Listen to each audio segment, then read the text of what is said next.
Amado Deus, te louvamos pela vida do teu servo pastor João, que nesta noite é instrumento em suas mãos para trazer-nos a sua palavra. E pedimos, Senhor, queira inspirá-lo com muita graça, poder, ousadia, liberdade e unção, como o Senhor sempre tem capacitado o seu servo. E nesta noite, de uma forma especial, falando com cada um de nós pela sua palavra. Nesta manhã, já participamos de um banquete espiritual, e nesta noite não será diferente. Temos certeza que o Senhor já preparou algo especial para nós, prepara os nossos corações e nos ajuda a estarmos reverentes, adorando, cultuando, glorificando, dando a nossa gratidão a Ti, todo momento e segundo, pois para isto nos reunimos neste culto solene, para Te louvar, Te adorar, Te glorificar e participar juntos da comunhão do corpo e do sangue do Senhor. Pedimos, Senhor, a Sua bênção, fica conosco, em nome de Jesus, amém. Amém, obrigado. Saúdo a todos na paz do Senhor nesta noite. Vou aproveitar que os irmãos estão em pé, por favor, abra sua Bíblia, João capítulo 15. João capítulo 15, versículos 1 ao 5. João 15, 1 ao 5.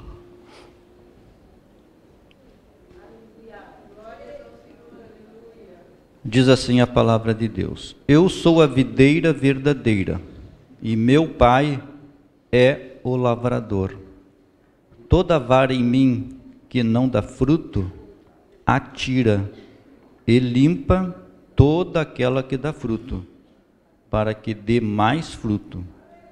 Vós já estáis limpos pela palavra que vos tenho falado. Estai em mim e eu em vós. Como a vara de si mesma não pode dar fruto, se não estiver na videira, assim também vós, se não estiverdes em mim. Eu sou a videira, vós as varas. Quem está em mim e eu nele, este dá muito fruto, porque sem mim nada podereis fazer. Amém, pode se assentar. Porque sem mim nada podereis fazer. A última expressão que nós lemos aqui. Agradecemos a Deus, porque mais uma vez vamos meditar na palavra do Senhor. Então, irmãos, aqui nós temos esta instrução de Jesus aos seus discípulos, ele falando sobre esta figura, a videira, esta árvore e os seus frutos. E ele vai discorrendo aqui sobre esta relação dos membros com a videira. E ele encerra ali dizendo: porque sem mim nada podereis fazer. E é sobre essa expressão que eu quero meditar com os irmãos nesta noite. Sem mim nada podereis fazer. Isso é uma grande verdade, porque sem Jesus nós não fizemos nada. Não é? Sem Jesus nós nem estávamos aqui hoje. Nós nem levantado teríamos. Não é? Então, tudo que fizemos é pela bondade, pela misericórdia e pela graça de Jesus. Sem Ele nada fizemos, nada somos, não vamos em lugar algum, nem o dia de amanhã veremos, se não for Jesus. Nem testemunho conseguimos dar, nem frutos podemos fazer, como ele diz aqui, produzir frutos sem Jesus. E a palavra de Deus nos fala várias vezes da ajuda de Deus em nossas vidas. Em tudo, desde as coisas mais simples, que a gente nem percebe às vezes, não é? Como abrir os olhos, ali está a misericórdia de Deus.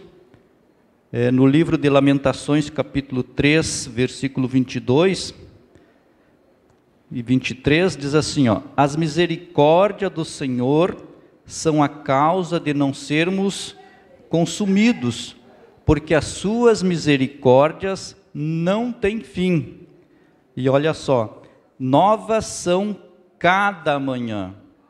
Novas as misericórdias de Deus são cada manhã, e são a causa de não sermos consumidos. Então tudo é pela misericórdia de Deus, e também tudo que nós fazemos é para glorificar o nome de Deus. O apóstolo Paulo fala na sua carta, na primeira carta aos Coríntios, ele diz assim: portanto, quer comais, quer bebais, ou façais qualquer outra coisa, fazei tudo para a glória de Deus.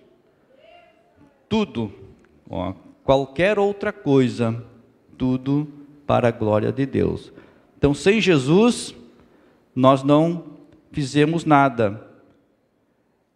E vemos também na palavra de Deus que tudo é dele, por ele e para ele.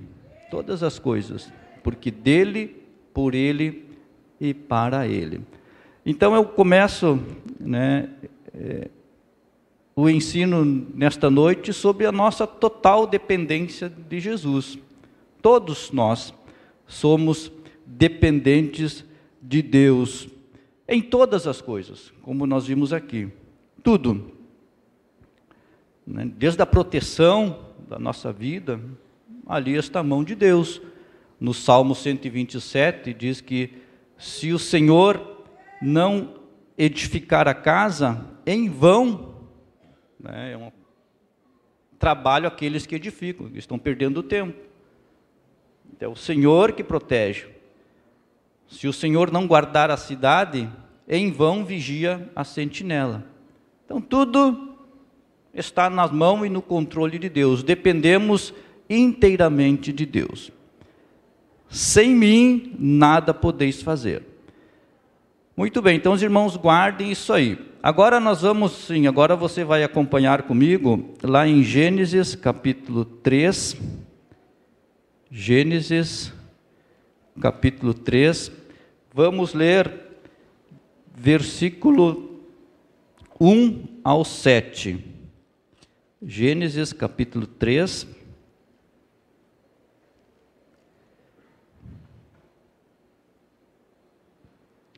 Do versículo 1 ao 7. Ora, a serpente era mais astuta que todas as alimalhas do campo que o Senhor Deus tinha feito. Esta disse à mulher: é assim que Deus disse, não comereis de toda árvore do jardim? E disse a mulher à serpente: do fruto da árvore do jardim comeremos, mas do fruto da árvore que está no meio do jardim, disse Deus, não comereis dele, nem nele tocareis, para que não morrais. Então a serpente disse à mulher: certamente não morrereis, porque Deus sabe que no dia em que dele comerdes, se abrirão os vossos olhos, e sereis como Deus, sabendo o bem e o mal. E vendo a mulher que aquela árvore era boa para se comer e agradável aos olhos, e árvore desejável para dar entendimento, tomou do seu fruto e comeu, e deu também ao seu marido, e ele comeu com ela. Então aqui nós vemos o primeiro pecado, lá no Jardim do Éden, e vemos que nós começamos esta ministração sobre sem Jesus nada podemos fazer. E eu relacionei algumas coisas que nós precisamos, muito mais de Jesus ainda. Eu disse que para tudo a gente precisa de Jesus, todas as coisas. Mas tem coisas que vão ficar nos acompanhando por um bom tempo. E isso está diretamente relacionado com as nossas escolhas. as nossas decisões, discernir o que é certo e o que é errado. Aqui nós vemos a ordem de Deus para Adão e para Eva. Deus estava dizendo: vocês não façam isso. Se vocês fizerem isso, vai acontecer tal coisa. Eles estavam sabendo o que tinham e o que não tinham que fazer. Deus já havia falado para eles. E aí então aqui entra em cena, a Bíblia diz, a serpente, o animal mais astuto ali do jardim, e tenta convencê-los. Eles tinham uma informação do que deveriam fazer. Deus não deixou eles sem esclarecimento. Deus disse o que deveria e disse as consequências. E nós, no nosso dia a dia também, nós vamos fazer escolhas, decisões, tomar decisões. E precisamos muito da orientação, da direção de Deus em nossas vidas. Então lá no começo, foi uma escolha que eles fizeram. E acompanhou a humanidade para sempre. Não foi uma guerra física, uma batalha, uma luta de boxe, de MMA, não foi isso. A luta se deu na vontade de cada um deles, na decisão de desejo de cada um deles. Ali de um lado, Deus, que é amor, que é justiça, que é verdade, disse: vocês podem comer de tudo. Tem uma fruteira aí completa para vocês, todas as árvores. Deus não impediu nenhuma outra fruta ou nenhuma outra árvore para eles. Disse: só aquela ali é minha. Aquela vocês não tocam. Olha, dava para eles encherem um caminhão de frutas se quisessem. Mas eles foram convencidos justamente naquela que não poderiam. E aí chega a serpente e diz: certamente não morrerá. E Deus diz: tu morre. E a serpente diz: certamente não morrerás. Olha o conflito de duas palavras. Mas eles escolheram errado. Deus não se intrometeu. Vejam. Onde é que estava Deus no diálogo com Eva e a serpente? A Bíblia diz que Ele é onipresente, que Ele está em todo lugar. O salmista Davi diz: para onde que eu vou da tua presença? Se eu subir no céu, tu está lá. Se eu descer no inferno, tu está. Se eu for até o fim do mar, tu está também. Tu está em todo lugar. A Bíblia diz que Deus enche toda a terra. Deus estava ali no jardim, estava olhando, estava assistindo, mas Ele já tinha dado a instrução, Ele já tinha dito o que tinha e o que não tinha que ser feito. Agora a decisão era com ela, Ele não poderia forçar nada. A decisão estava com ela, a escolha estava com ela. Deu tudo o que ela precisava para escolher certo, e escolheu errado. Olha só em Deuteronômio capítulo 30 e versículo 19, vou ler para os irmãos. Deus falando para o povo de Israel aqui, ó. Neste dia, chamo o céu e a terra como testemunhas contra vocês. Eu lhes dou a oportunidade de escolherem entre a vida e a morte, entre a bênção e a maldição. Escolham a vida, para que vocês e seus descendentes vivam muitos anos. Aqui de novo, Deus dando as orientações para o seu povo. Nós vimos um pouco hoje o pastor Argemiro falando, né? Como que Deus estava preparando o povo para entrar na terra prometida, ali exigindo santificação. E aqui Deus também está dizendo para ele: eu coloco diante de vocês a bênção e a maldição, a vida e a morte. Escolham, decidam. Não impôs nada, não obrigou nada. A escolha estava com ele, sugeriu, aleluia, não é? Escolham a vida, não é? um pai que ama mesmo, um amoroso. Sugiro que vocês escolham a vida para que vocês vivam bem, mas a decisão é com vocês, a escolha é com vocês. Nós vamos, na nossa vida, vamos tomar decisões erradas em várias áreas, em várias situações, mas que Deus nos ajude e que as nossas escolhas, aquelas erradas, tenham menos reflexo, menos impacto na nossa vida, menos prejuízo. Quantas decisões erradas acompanham as pessoas por muitos e muitos anos? Algumas escolhas não tem muito problema, você vai sair em casa, você olha para o céu, está nublado, tem nuvem, você acha que vai chover, não é assim que acontece? Aí você pega o guarda-chuva e abre um sol de rachar, você tem que vir embora com o guarda-chuva. Uma escolha errada, mas uma coisa simples, não teve muito reflexo, não teve muitas consequências. Mas tem decisões, tem escolhas na nossa vida que nos acompanham por muito tempo. Um prejuízo, às vezes, maior, um negócio que não deu certo, uma empresa que quebrou, investiu ali muito ano, muito esforço, muita dedicação, e quebrou, não deu certo, errou. Acontece. Às vezes na área sentimental, tem expectativa de constituir uma família, um lar, de viver algo novo, algo bom, e dá errado, não dá certo. Tentou escolher bem, mas escolheu errado, nós somos assim. Mas eu quero mostrar para vocês agora aqui, que quando nós pedimos a ajuda do Espírito Santo, a ajuda de Deus, aleluia, Ele quer nos orientar, nos dirigir,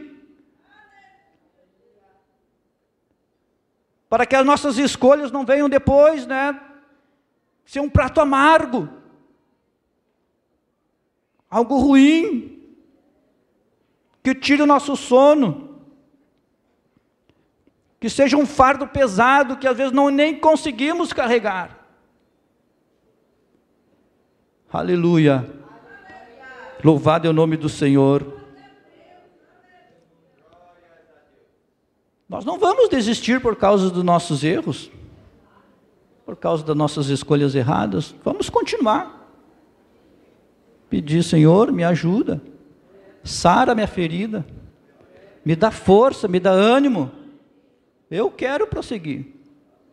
Eu quero seguir olhando para Ti, que é o autor e o consumador da minha fé. Aleluia.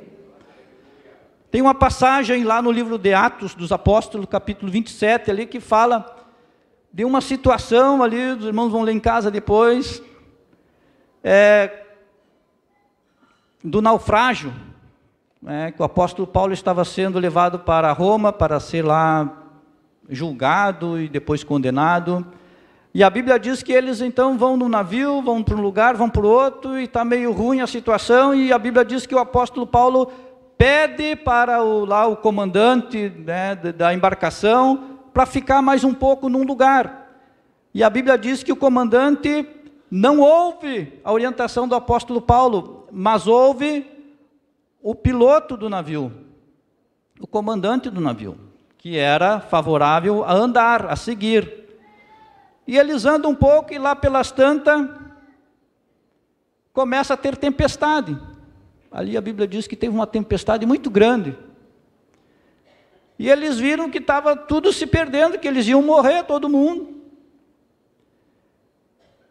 E a Bíblia diz então que eles começam a jogar coisas do navio, lançar coisas do navio no mar, para tentar aliviar o peso da embarcação, para ver se eles conseguem se salvar. Olha que interessante, uma decisão errada lá atrás. Com certeza o comandante não queria pegar a tempestade, ele calculou errado. E vamos fazer, vamos seguir, vamos andar em frente, temos que chegar em tal lugar. Mas não deu. E a Bíblia diz então que eram 266 pessoas ali, você vai ver. Aí um anjo apareceu para Paulo, né, num sonho, e disse para Paulo: o navio vai se perder, mas as vidas não. Todos vão se salvar. Então, no meio daquela tempestade, né, eles começam a jogar as coisas. A Bíblia diz que eles jogam toda a armação do navio no mar, depois jogam os mantimentos, jogam no mar, e o vento para cá e vento para lá, e daqui um pouquinho eles chegam perto de uma ilha, e aí o comandante diz: olha, quem pode nadar, nada, quem não pode se agarra em tábuas. E a Bíblia diz que eles se agarraram no que puderam, e todos chegaram em terra. Todos alcançaram o lugar de segurança. Mas vejam, uma decisão errada e muitas coisas se perderam. E às vezes é assim que Deus trata conosco. Tomamos algumas decisões,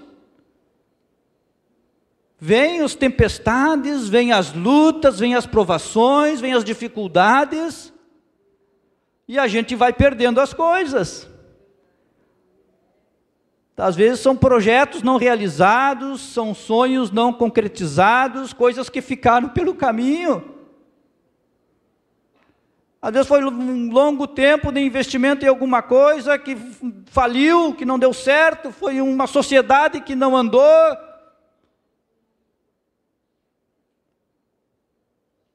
Isso acontece. Mas é Deus tirando da embarcação tudo que é peso. Tudo que é peso, é deixando ir para o mar, lá para o fundo. Vai para o fundo. Vai te atrapalhar na salvação? Vai para o fundo. Deixa que vá. Deixa que vá. Joga o trigo. Tu vai ver que eles jogaram tudo. Joga o trigo, joga a armação do navio, joga o alimento. E a Bíblia diz que eles se salvaram como puderam, em tábuas. Olha só, no versículo 44 diz: e os demais que não foram a nado, uns em tábuas, outros em coisas do navio. Assim aconteceu que todos chegaram à terra salvo. Todos chegaram à terra salvo. Uma escolha errada lá atrás, uma decisão errada lá atrás, teve uma consequência grave ali na frente, mas Deus tinha compromisso com a vida de todos. Aleluia. Na nossa jornada é assim, não vamos chorar pelo trigo que caiu, mas vamos agradecer pela salvação da nossa alma. Glória a Deus. Coisas vão se perder, eu sei que vão se perder, você perdeu, eu também perdi coisas na vida. Todos nós perdemos, quem não perde? Quem não perde? Aleluia. Quem sabe aquela pessoa que jurou fidelidade no altar, se foi, é Deus limpando. Glória a Deus, glória a Deus. Aleluia, não quer mais. É Deus limpando, mas Ele tem compromisso com a salvação da tua alma. Paulo, ninguém vai se perder dos 266, a Bíblia diz que se salvaram todos. Imagina a cena, irmãos, imagina, ondas lá em cima, tempestade, uns agarrados, a Bíblia diz que se agarraram no que puderam, mas todos escaparam, todos seguiram e chegaram em terra. Que Deus nos ajude a escolher. Não esqueça, sem mim nada podeis fazer, sem Jesus não podemos escolher bem. Aleluia. Que possamos escolher o melhor possível. Depois, vamos voltar lá para Gênesis. Vamos voltar para Gênesis, capítulo 3. Versículo agora 8. Gênesis capítulo 3, versículo 8 e 13. Nós vimos então que eles não escolheram certo, né? Adão e Eva. Tinham tudo para dizer não e disseram sim. Foi uma escolha deles. Ninguém obrigou. 8. E ouviram a voz do Senhor Deus que passeava no jardim pela viração do dia. E escondeu-se Adão e sua mulher da presença do Senhor Deus, entre as árvores do jardim. E chamou o Senhor Deus a Adão e disse-lhe: onde estás? E ele disse: ouvi a tua voz soar no jardim e temi, porque estava nu e escondi-me. 11. Disse Deus: quem te mostrou que estava nu? Comeste tu da árvore que te ordenei que não comesses?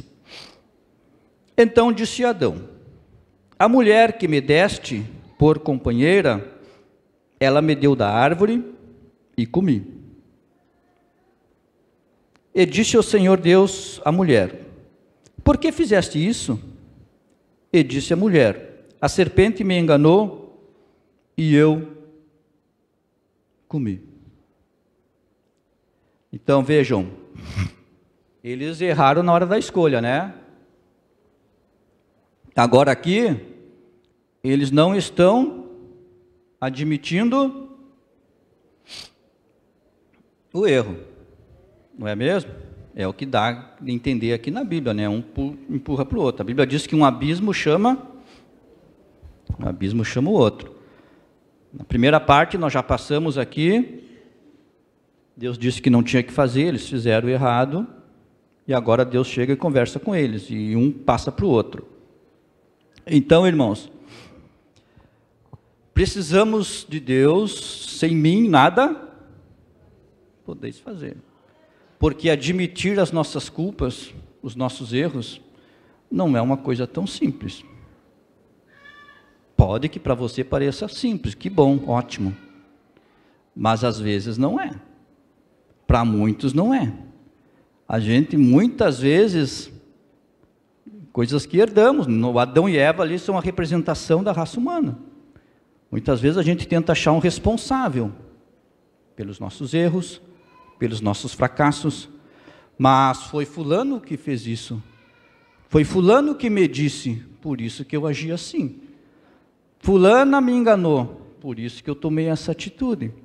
E a gente tenta achar um responsável, parece que quando a gente encontra alguém, traz um alívio na nossa consciência.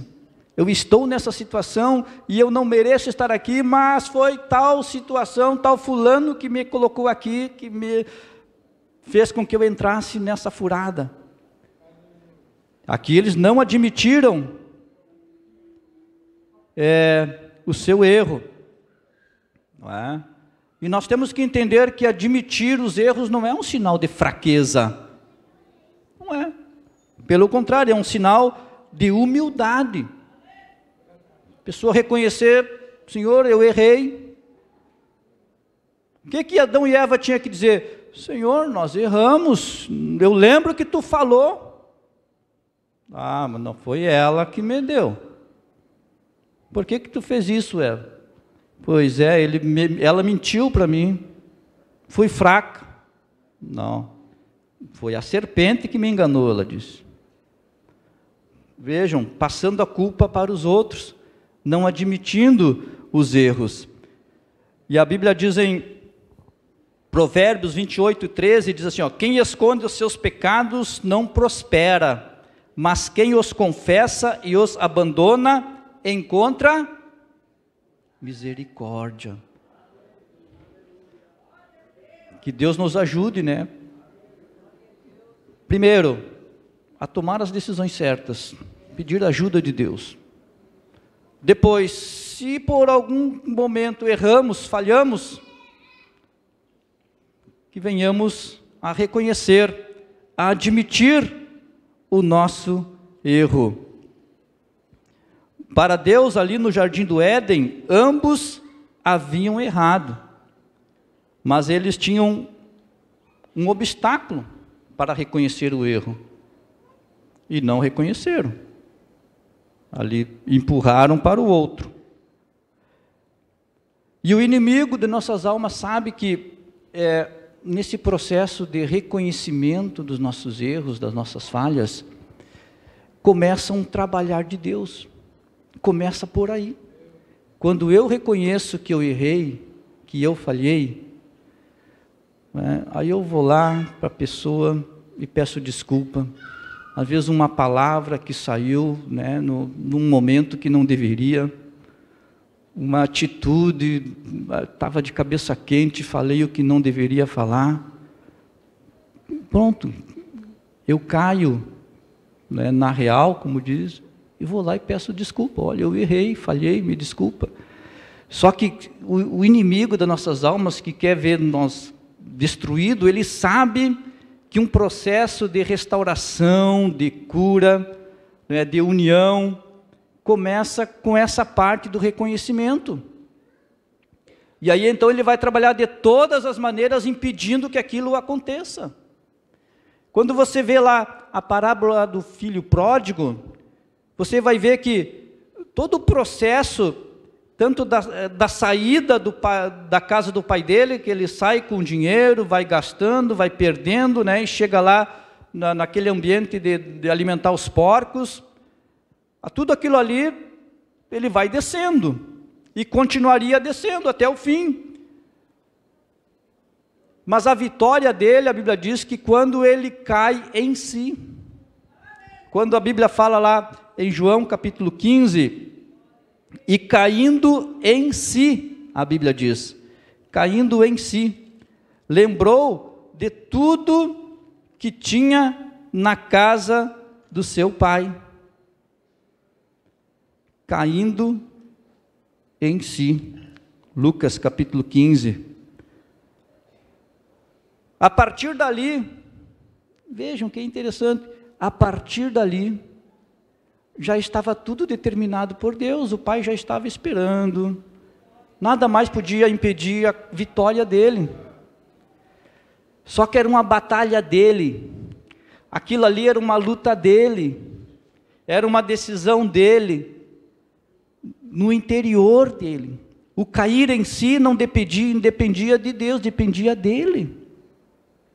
E caindo em si, quando ele analisa a situação em que estava, a Bíblia diz que ele cai em si, reconhece o que havia feito, reconhece a situação que estava e volta para a casa do pai.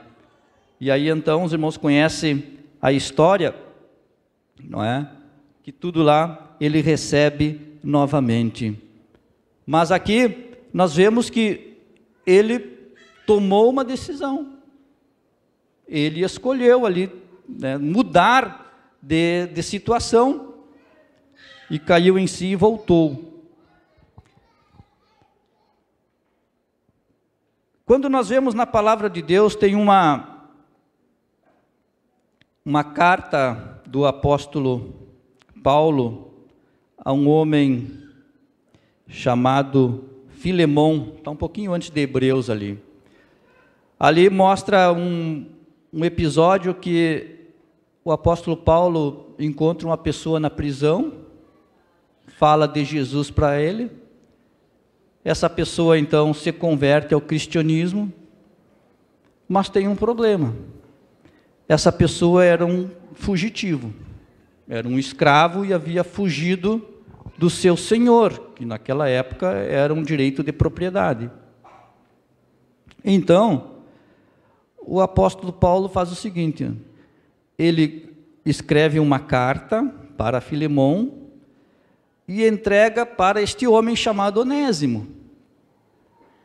Aí o apóstolo Paulo diz, Onésimo, agora tu vai lá na casa daquele aonde tu causou prejuízo. Tu volta lá. Não era um desafio para ele? Às vezes as pessoas querem fugir da onde erraram, né? Querem distância daquela pessoa que magoaram, não quer nem ver. Aqui Deus está dizendo, tem que voltar lá onde tu errou. Volta lá e conserta. Volta lá e arruma. Se tu magoou, volta lá. Esse é o cristianismo. Agora tu te converteu, agora tu não é mais como tu era. Aleluia. E mandou aquele homem voltar à origem do erro, à origem da sua falha, aonde ele havia praticado um ato que tinha dado prejuízo ao seu senhor. E para isso, não é preciso, além de coragem, além de humildade, é preciso a ajuda do Espírito Santo. É preciso ajuda.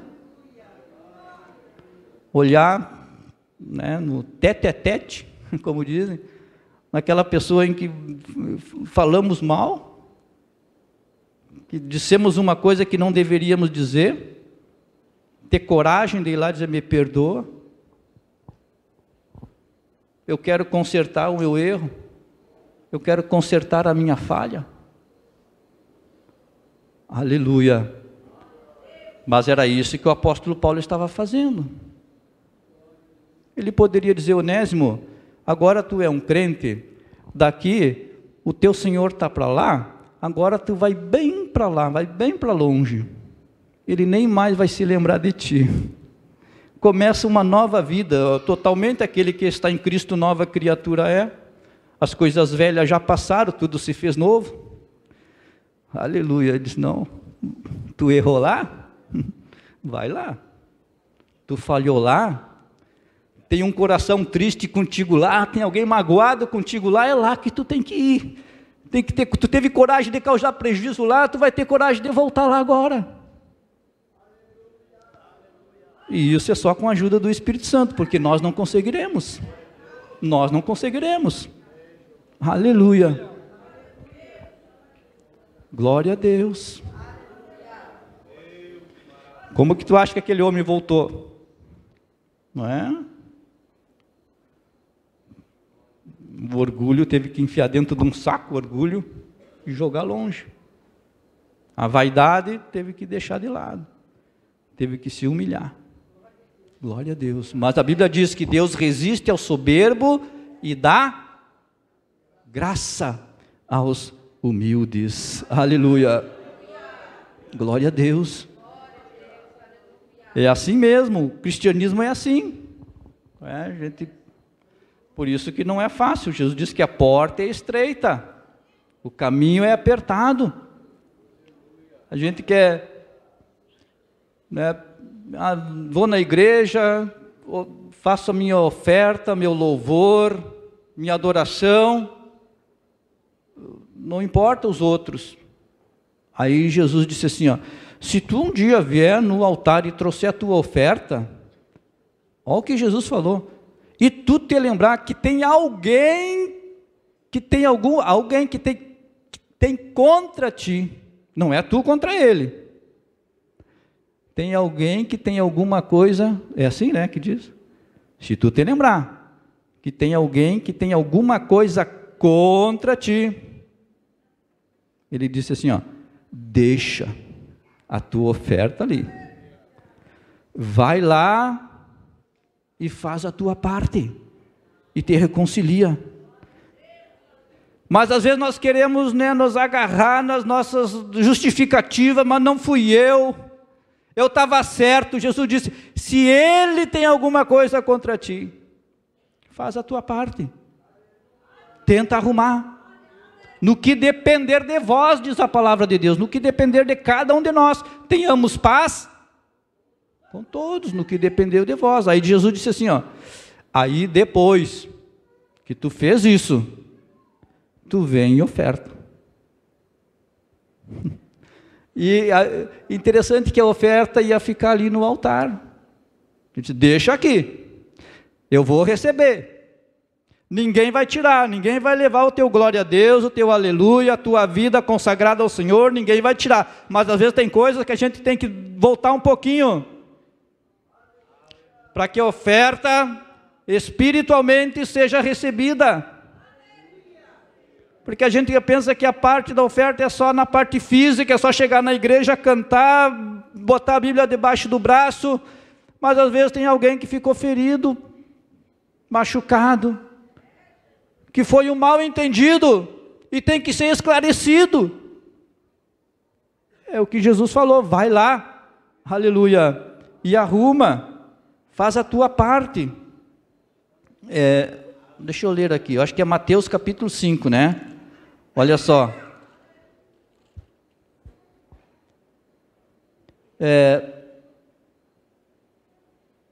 Mateus capítulo 5, versículo 23 e 24.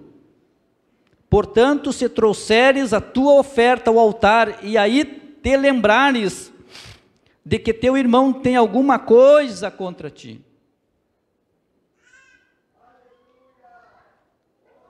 Vocês viram que aqui tem alguma coisa aqui? Não é tu contra ele, é ele contra ti. Deixa ali diante do altar a tua oferta e vai reconciliar-te primeiro com teu irmão, e depois vem e apresenta a tua oferta. Isso aqui não é só com a ajuda do Espírito Santo que nós conseguimos fazer? Aleluia, só o Espírito Santo trabalhando em nós, senão nós não vamos conseguir. É difícil, mas com a ajuda de Deus, nós conseguiremos. Sem Jesus nada podemos fazer. Sem Jesus não vamos escolher bem, sem Jesus não vamos admitir os nossos erros, e sem Jesus nós não vamos reconhecer as nossas fraquezas, já indo para o final. Não vamos conseguir reconhecer que somos dependentes de Deus, totalmente dependentes de Deus. Eu dependo de Deus, você depende de Deus, todos nós dependemos exclusivamente, inteiramente do Senhor. Quando nós reconhecemos as nossas fraquezas, Deus trabalha na minha e na tua vida. Reconhecer as nossas fraquezas não é um sinal de derrota. Não, pelo contrário, é nós colocando diante de Deus aquilo que precisa ser mudado, melhorado em cada um de nós. Porque todos nós, irmãos, todos nós temos alguma área da nossa vida, não é, que precisa mais do trabalhar de Deus. Todos nós. Às vezes é um temperamento, a pessoa não consegue, não é, se controlar. Às vezes não consegue passar em frente de uma loja, né, e já entra ali, já está com o cartão no bolso, já facilita tudo, e aí ficam convidando você para dar crédito, né, e a pessoa se descontrola, enfim, tantas coisas, não é mesmo? Nós temos algum ponto fraco na nossa vida, sempre temos, mas quando eu consigo admitir a minha fraqueza, não é? Pedindo que Deus me ajude naquela área, que Deus me dê força naquele ponto, Deus ajuda e Deus dá força. Vamos ler a palavra de Deus, olha só, vamos ler aqui Hebreus 11:34, mas antes vamos ler 2 Coríntios capítulo 12, 2 Coríntios capítulo 12, versículos 9 e 10. 2 Coríntios capítulo 12, versículos 9 e 10. E disse-me, a minha graça te basta, porque o meu poder se aperfeiçoa na fraqueza. De boa vontade, pois, me gloriarei nas minhas fraquezas, para que em mim habite o poder de Deus. Aqui o apóstolo Paulo está dizendo, eu tenho uma fraqueza, mas eu apresentei ela diante de Deus. Eu coloquei ela diante de Deus. E Deus disse, Paulo, a minha graça te basta. O meu poder vai se aperfeiçoar nesta tua fraqueza. Algumas outras áreas da nossa vida, Deus vai entrar e vai nos ajudar a vencer, a dominar aquele desejo. Outras aqui, como o apóstolo Paulo, Deus vai dar graça para ele suportar. De uma forma ou outra,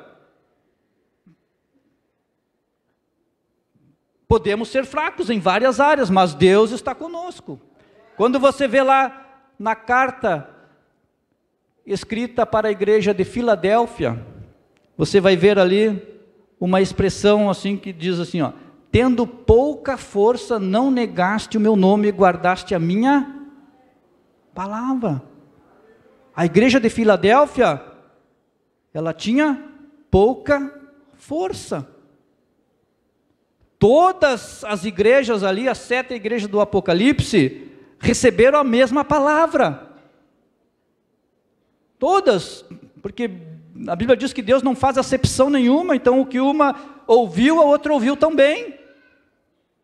Mas teve uma que mesmo tendo pouca força, que era fraca, guardou a palavra e não negou o nome do Senhor. Temos as nossas fraquezas, as nossas limitações, temos. Mas Deus está conosco, nos ajudando a andar mais um pouco. Quando você vê lá em Hebreus capítulo 11, a galeria dos heróis da fé, tem uma parte ali que diz assim, ó: e eles foram, apagaram a força do fogo, ao fio da espada, resistiram a tantas coisas, e da fraqueza tiraram forças. Da fraqueza tiraram forças. Pessoas que foram altamente provadas, mas que permaneceram firmes, aleluia, que reconheceram que tinham as suas limitações.